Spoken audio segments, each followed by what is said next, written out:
예. 참고로 저는 중간부터 이 연구 과정에 참여를 하고 좀 관심 있게 들여다보고 있고요. 앞서 사회자분께서 소개를 해드렸던 것처럼 박사는 아닙니다. 환경단체에서 활동을 했었고 지금도 하고 있고요. 그러다 보니까 이 과제를 약간 이제 지금 현재 상태에서 완결성 있는 정책의 상태라기보단 지금 더 좀 보완하고 개선하고 진화해야 될 내용들이 있는 것 아닌가라고 하는 요 관점에서 좀 이 진행 그 사례를 봤고요. 그것에서 한 두어 가지 문제를 좀 같이 발표를 드리고 공유를 하고자 합니다. 내용은 간단합니다. 현재 상황을 공유하는 거는 간단하게 넘어가고요. 제일 마지막 두 번째, 세 번째가 아마 주요한 내용일 것 같은데, 바로 시작하도록 하겠습니다. 기본적으로 아시겠습니다만, 신안군 현재 인구 상황을 보면 한 2008년, 2000년 말에 한 4만 5천 명 정도의 인구 구조에서 2020년이 되면 지금 한 3만 8천 정도로 떨어지고 있고요. 이 떨어지는 속도가 보시면 아주 좀 급격하게 떨어지는 좀 지역이라고 하는 것을 아실 수 있을 것 같습니다. 특히 예측 인구를 보면 이제 20년 기준으로 봤을 때 30년, 40년까지의 과정을 보면 50세 미만 인구들이 아주 좁아지는 것을 보실 수 있을 거예요. 그리고 그 이후 이제 노인, 고령 인구가 많아지는 좀 지역이고요. 우리나라가 전체적으로 고령화되고 있긴 하지만 정도를 비교를 해보면 이쪽 신안, 전남 지역들이 더 급하게 고령화가 되고 있는데 그 모습을 확인할 수 있습니다. 그리고 또 한 가지 지역적인 특징은 이쪽 지역은 이제 아시겠습니다만은 갯벌이 있고 해안가가 있어서 생태환경적으로 여러 가지 의미 있는 중요한 지역이기도 합니다. 그래서 유네스코 생물권 보전 지역이기도 하고요. 신안군 전체가 이제 그렇게 되어 있습니다. 그리고 이제 유네스코에서 신안갯벌을 자연유산으로 지정하기도 했었고, 그리고 이제 습지보호지역도 있고, 그리고 이제 외곽을 중심으로 해서는 다도해상 국립공원도 있고, 그리고 이제 섬하고 섬 사이 같은 경우는 일부 지역에 이렇게 좀 짙은색으로 표현되어 있는데요. 신안갯벌 도립공원으로 지정되어 있기도 합니다.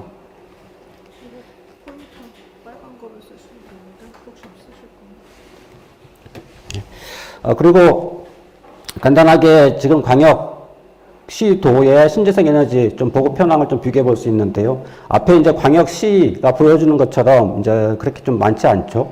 그런데 이제 광역도들이 대체적으로 신재생 에너지를 좀 많이 시설 규모를 가지고 있고 발전하고 있는 것을 볼 수 있습니다.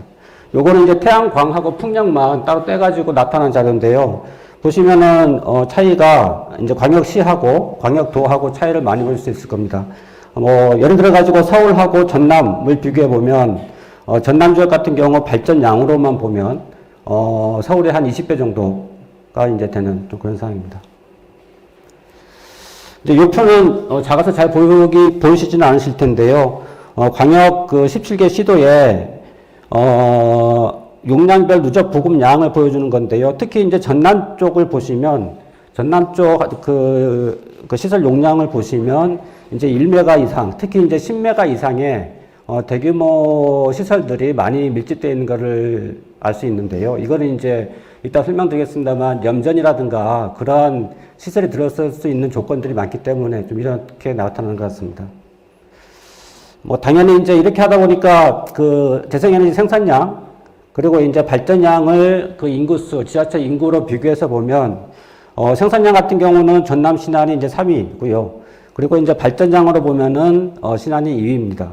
그러니까 인구 대비해서 보면 그만큼 이제 인구가 적기 때문에, 그리고 그것에 비해서 생산량 발전량이 이제 훨씬 높다. 이제 이런 거를 알 수 있을 것 같습니다. 그래서 좀 제가 보고자 하는 관점은 이게 이제 신안군이라고 하는 특정 지역 내에서 진행되는 정책 추진이 있는 거고요. 그리고 이 정책이라고 하는 것이, 진행 속도가 제가 보기에는 엄청 빠른 속도로 진행되고 있어서, 하나의 이제 모범 사례이기도 하고, 지자체 역할이 어떤 건지를 잘 볼 수 있는 이제 그런 사례이기도 하지만, 한편으로는 지역사회와 지역 주민들 입장에서는 이 정책 속도를 이제 못 따라가거나, 새롭게 이제 고민해야 될 과제들이 만들어지고 있는 것 아닌가라고 하는 생각이 드는 거고요.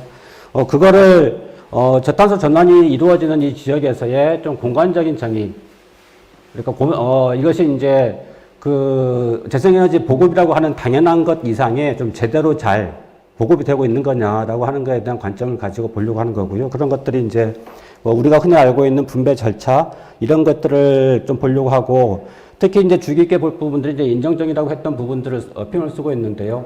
뭐 환경정의나 다른 정의를 얘기할 때 인정정의가 표현하는 것들이 있을 텐데 여기에서는 이제 그 지역에 있어서 고유한 이제 문화적인 특성, 좀 지역적인 특성이 있을 텐데 이런 것들하고 재생에너지가 이제 보급되거나 수용되는 과정에 있어서 갈등이 있거나 혹은 이제 수용성이 이제 달라진 경우가 있는데 이 두 가지를 좀 같이 비교해 보고자 합니다. 이거는 이제 뭐 앞서 그 많은 분들께서 말씀해 주셨던 것처럼 개발이익 공유와 관련해 가지고 뭐 지자체하고 이제 주민주도 이제 어떤 유형의 것들이 있는지를 설명을 하고 있는 거고요. 앞서 이제 발표 들으셨던 것처럼 제주하고 전남 같은 경우에는 이제 지자체 주도형으로서 이제 진행이 되고 있는데 이 지자체 주도형이라고 하는 것 속에서의 특성이 주민이 먼저 고민하고 주민의 참여 속에서 혹은 주민의 주도 속에서 가는 게 아니기 때문에 그 속도 조절을 주민이 할 수도 없을 뿐만 아니고 참여에 대한 역할이라든가 이런 것도 좀 많이 달라질 수 있습니다.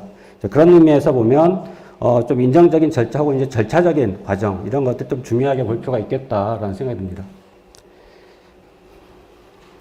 앞서 많은 분들 말씀하셨지만 이제 한 번 더 조금 이제 다른 관점에서 보려고 하는데요. 그 신안군 도시계획조례에 나와 있는 이제 그 개발이익에 대한 주민 참여에 대한 부분입니다.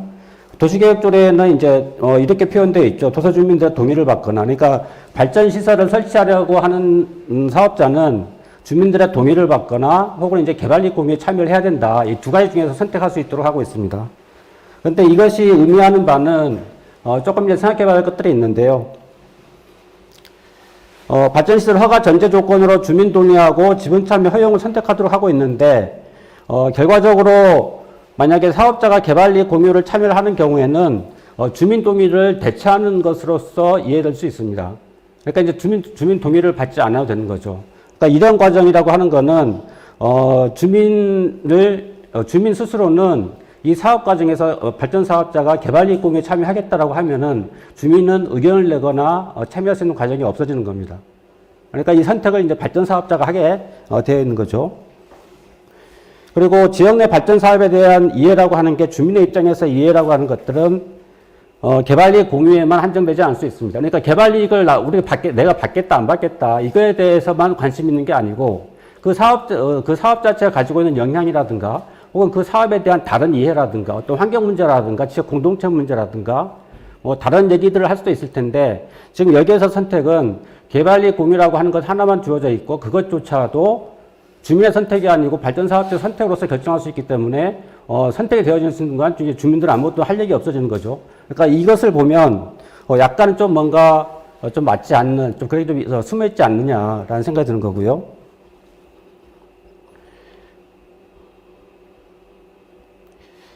그리고 마지막에 보시면 이제 정관에서 이제 표현하고 있는 것도 있는데,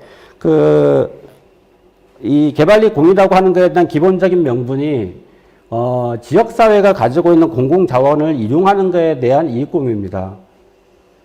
그리고 또 한 가지는 이게 특정 사업, 개별 사업에 대해서, 그것에 대해서 허용하는 게 아니고, 예를 들어가지고 어느 한 섬 지역 내에, 섬에서 만약에 10개 사업이 있거나 20개 사업이 있거나 뭐 50개 사업이 있거나 그리고 그 사업이라고 하는 게 뭐 10개가 이미 허가가 되어져 있고 뭐 10개가 또 계획 중이라고 했을 때 그 섬 안에서 이제 하나의 조합이 만들어지는 거고 그 조합이 개발이익 공유를 하게 되는 형식이지 않습니까?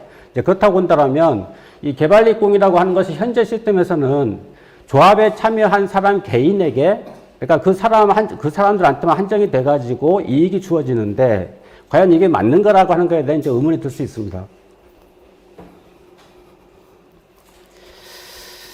그리고 두 번째 좀 생각해 봐야 될 부분은 그 이제 환경영향 평가 안에서의 이제 좀 절차이긴 한데요.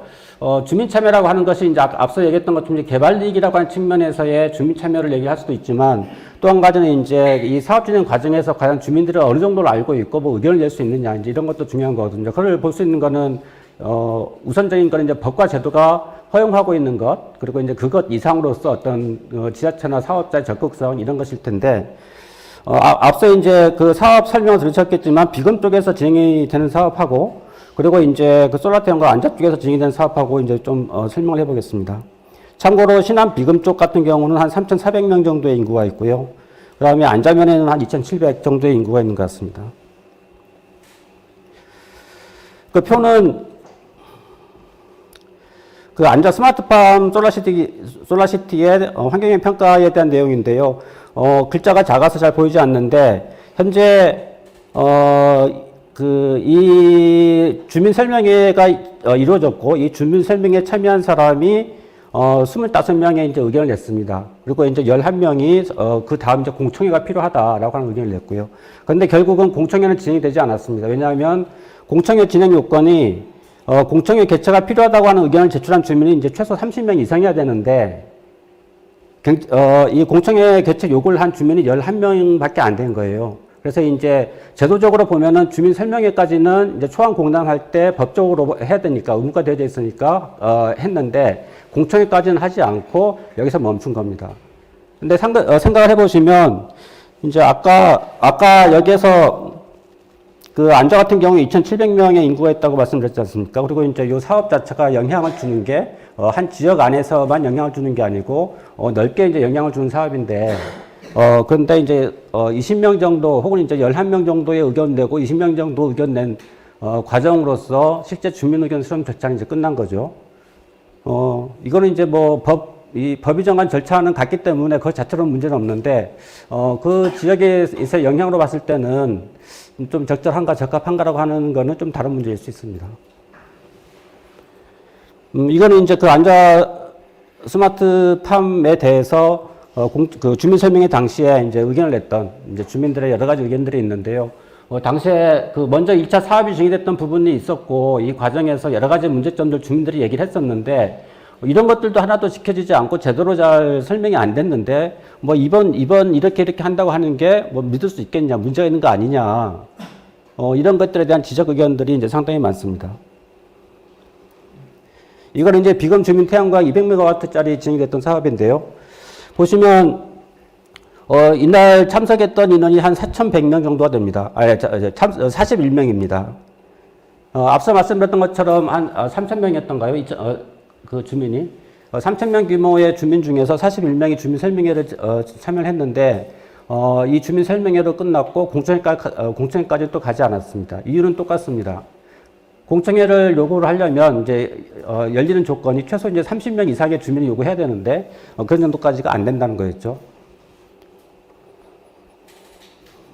이제 앞서 말씀드린 건 주민 참여에 대한 부분인데요.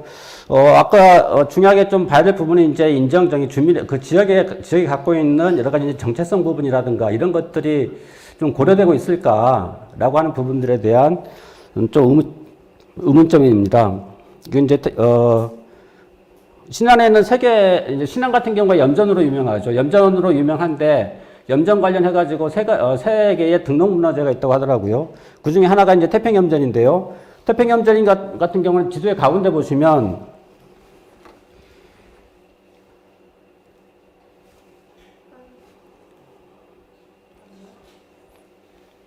이 가운데 지역이, 이 가운데 지역이 태평염전 지역이고요. 이게 희미한데 요 정도가 됩니다. 그리고 이렇게 크게 이분화되어져 있습니다. 우리나라에서 가장 큰 그 염전 지역이라고 하고요. 그래서 이제 요 지역에 대해서 일부에 대해서 등록문화재가 제기되어져 있습니다. 그리고 두 번째가 이제 그 옆에 있는 소금 창고인데요. 소금 창고는 그 염전에서 이용하는 그 생산된 소금을 이제 저장해 두었던 창고인 것 같습니다. 그리고 또 한 곳의 등록문화재가 이제 대동염전입니다. 비금도에 있는 염전인데요. 이쪽 비금도라고 하면은 요 노란색 밑으로 해서 이쪽에 이제 염전 부지들이 상당히 있고, 그리고 그 중에서 작게 등록문화재가 진행되어 있습니다. 이 전체가 등록문화재가 아니고 그 중에 이제 작은 부지에 대한 부지만이 이제 등록문화재로 진행되어 있습니다. 이 등록문화재가 지정이 되고 난 이후에 이제 해제를 요청한 문화재청에다가 이제 주민분들이 해제를 요청을 했어요.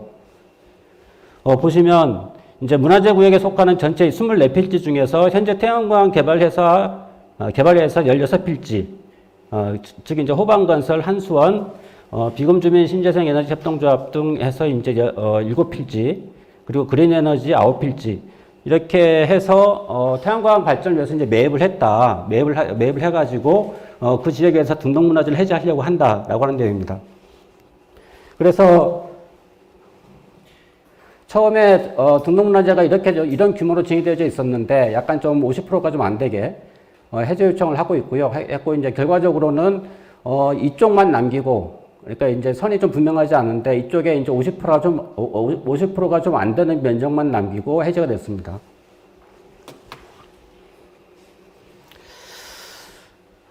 이게 이제 아까 그 비금도 대동염전이 있는, 대동염전이 아마 요쯤에 한 이 정도가 있었던 것 같습니다. 있는 비금도의 이제 그 태양광 사업 현안인데요.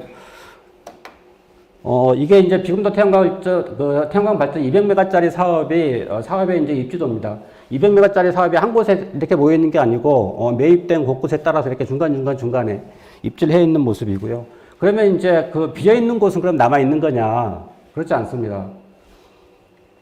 그 비어 있는 것도 작게 또 작은 사업자들이 들어와가지고 또 사업을 하고 있습니다. 그러니까 결과적으로 보면 지금 이제 다 그런 건 아닌데, 아까 이제 맨 처음에 보셨던 요 사업 부지에서 중간중간에 이제 다른 사업들이 좀 메꿔지는 형식으로 이제 들어가 있는 거죠.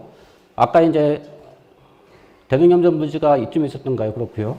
이렇게 되면서 지금의 규모는 정확하게는 알 수 없지만 어쨌든 대동염전 그 등록문화재에 있는 지역을 포함해가지고 대동염전의 상당 부지들이 거의 다 이제 태양광 시설 부지가 이제 되어져 있는 거죠. 실제 주민들 의견으로도 비금도에 들어서는 태양광 부지는 100%가 다 염전이다. 염전 부지다 이렇게 얘기를 하고 있습니다.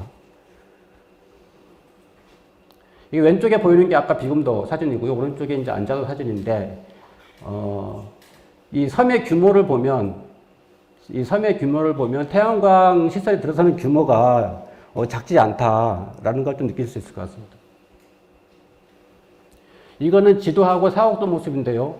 지금 색깔 되어져 있는 부분들이 이제 빨간 게 가동되고 있는 곳, 그 다음에 이제 노란색이 허가 완료되어져 있는 곳, 이제 이렇게 표현되어 있습니다. 뭐 이것도 보시면 이제 섬 곳곳에 특히 이제 염전 지역 중심으로 해서 좀 들어가 있는 것을 확인하실 수 있을 것 같습니다. 이게 이제 아까 그 태평염전이죠.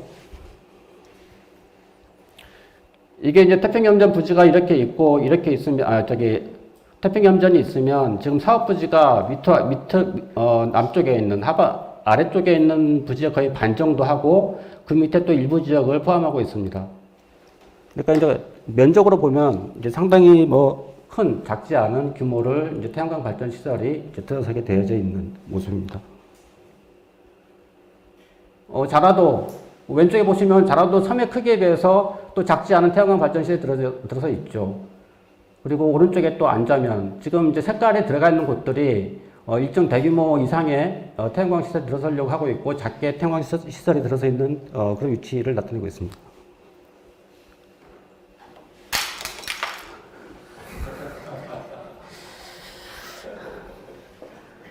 제가 흥분한 건 아닌데. 보시면, 염전 같은 경우 국내 염전의 한 78%가, 전남에 있다고 하더라고요. 그리고 이제 염전 업체 중에서 93%가 또 전남에 있습니다. 근데, 신안에 있는 염전 중에서 오른쪽 표를 보시면 앞서 이제 비금 같은 경우도 그렇고, 여러 섬에, 중도 같은 경우도 그렇고, 지도 같은 경우도 그렇고, 이제 그 태양광 시설이 들어서고 있다고 했는데, 오른쪽에 보면 이제 가동업체 비율이 있고 가동 면적이 있잖아요. 보시면 비금도 같은 경우가 97.9%가 가동되고 있던 지역이고, 임자 같은 경우는 100%, 자원도가 이제 100% 이렇게 되어 있습니다. 그리고 지도 같은 경우도 84.6%. 그러니까 그쪽 염전이 만들어지고, 염전 부지에 들어서고 있는 태양광들이 실제 폐염전 부지에만 들어서고 있는 게 아니고, 가동하고 있던 염전, 가동 중인 염전에 이제 들어서고 있는 거죠. 근데 물론 이제 그것도 배경이 있습니다. 이제 한 2년 전, 3년 전쯤부터인가요? 이제 소금 가격이 하락 때문에, 진짜 생활에 어려움을 겪고 있던 주민분들이 있었고, 이제 자구지책으로 태양광 발전이 진행이 된다고 하니까, 이렇게라도 이제 먹고 살 수밖에 없는 이제 이런 상황이 있다고 하더라고요. 특히 이제 고령화가 되고 그러면서, 더 이상 이제 염전을 진행할 수가 없는 집들이 늘어나면서 더더욱이나 이제 태양광이라도 해보자. 이제 이런 생각들이 있었던 것 같습니다. 근데 어쨌든 현재 그냥 그 입지 분포와 입지 조건으로만 보면 좀 이런 상황이 가고 있다라고 하는 거를 좀 볼 수 있을 것 같습니다. 그리고 또 한 가지 문제 제기를 해보려고 하는 거는 그 신안에서 대체 얼마만한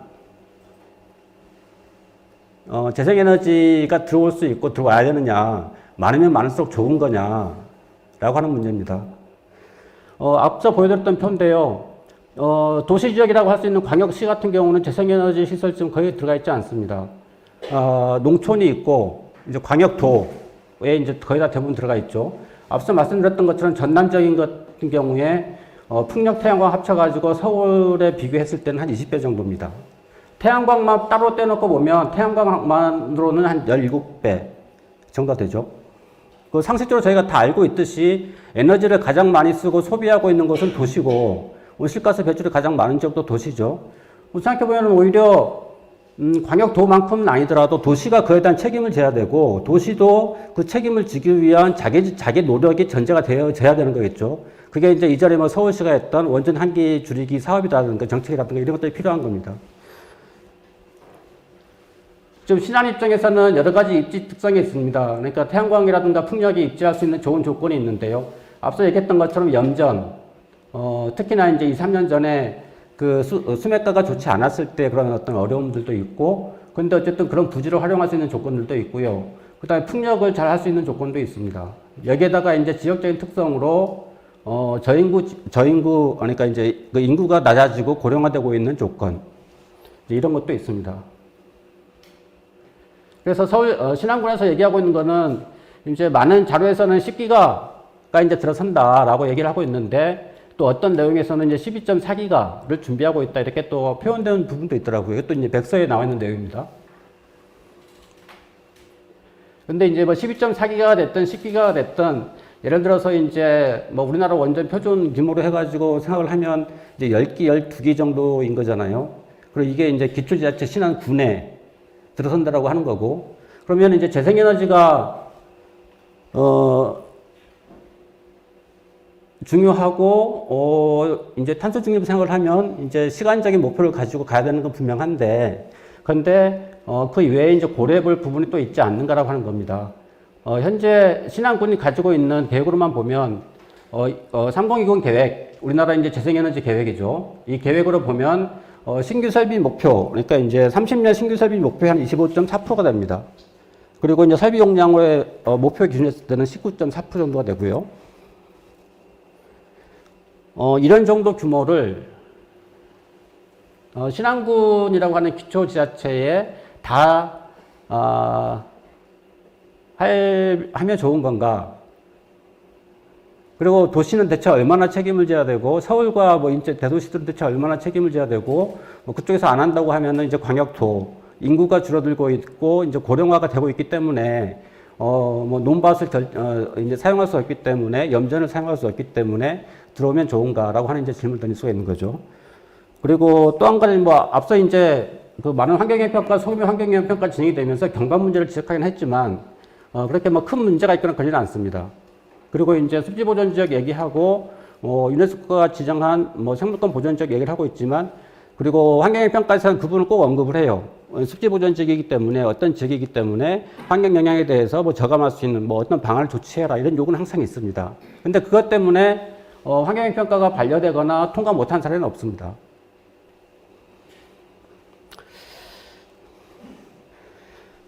그래서 좀 생각을 해보면 이제 이런 것들이 조금 고민해야 되지 않을까라고 싶은 건데요. 그러니까 이제 앞서 얘기했던 것처럼 개발이익 공유를 말씀드렸잖아요. 그리고 이게 이제 주민 동의를 받거나 아니면 개발이익 공유 참여를 하거나 선택의 문제로서 주어지고 있고, 이 선택이라고 하는 게 같은 질의 선택이 아니고 선택 주체도 사업자의 선택으로서 가는 부분이라고 이제 말씀드렸던 것 같고, 그리고 이제 이것의 적용 방식도 몇 가지 좀 특이점을 말씀드렸는데, 이런 걸로 보면 현재 개발이익 공유를 받는 대상이 조합에 참여하는 주민만 받을 게 아니고, 만약에 사업자가 개발이익 공유를 하겠다고 선택하는 순간에 그 지역 안에 있는 섬주민들은 다 그냥 받아야 되는 것 아니냐. 왜냐하면 애초에 그 주민동의를 대신한다라고 이렇게 대체가 되는 거기 때문에. 그리고 만약에 앞서 이제 얘기했던 뭐 채권 문제라든가 대출 문제를 얘기를 했을 때 어차피 지금 진행되고 있는 것들이 행정에서 보증을 서가지고 실제 주민에서 직접 부담을 지거나 책임을 져야 되는 건 없는 거지 않습니까? 형식적인 문제로 가고 있는 거지.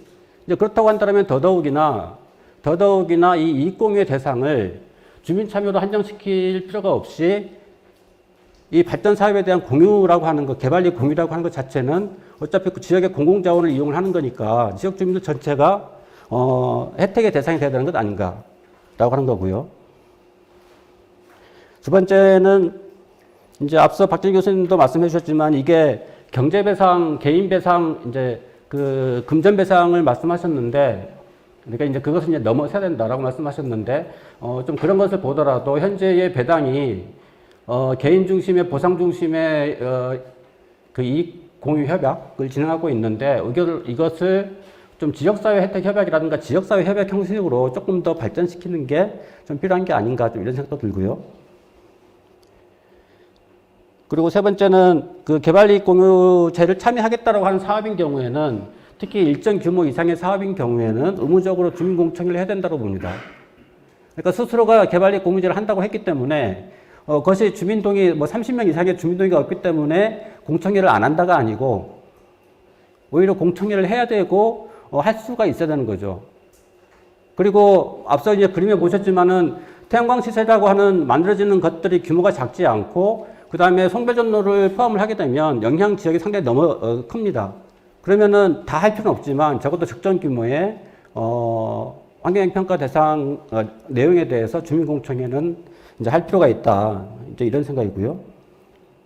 그리고 이제 주민군 협동조합의 현재 역할이 조금 더 실질적인 역할로서 갔으면 좋겠다라는 생각인데 그게 이제 사업 모니터링이라든가 주민 참여가 있으면 좋을 것 같고요.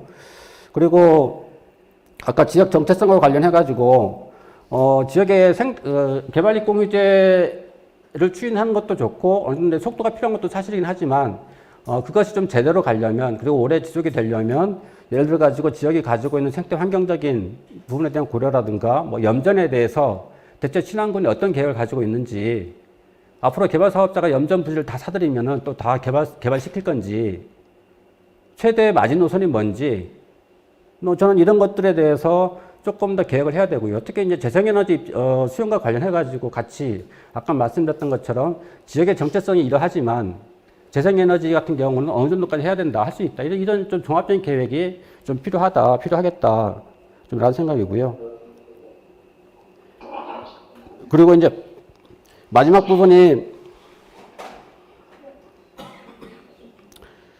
그 재생에너지 적정 수용 규모를 저는 이 지역 같은 경우는 꼭 정해야 된다고 봅니다. 그러니까 뭔가 하면 지금 그 탄소중립 기본법에서는 현재 광역단위, 기초단위까지 해서 탄소중립 녹색성장 기본 계획을 수립하게 되어져 있죠. 근데 중요한 거는 지역에너지 계획이 기초지자체 책무로 되어 있지 않습니다. 근데 실제 그 계획이 그러니까 탄소중립과 관련해가지고 그 계획의 실효성을 가지려면 기초단위에서의 지역에너지 계획이 어느 정도는 전제가 되어져야 그것에 대한 이행이 실효성이 있을 거고요.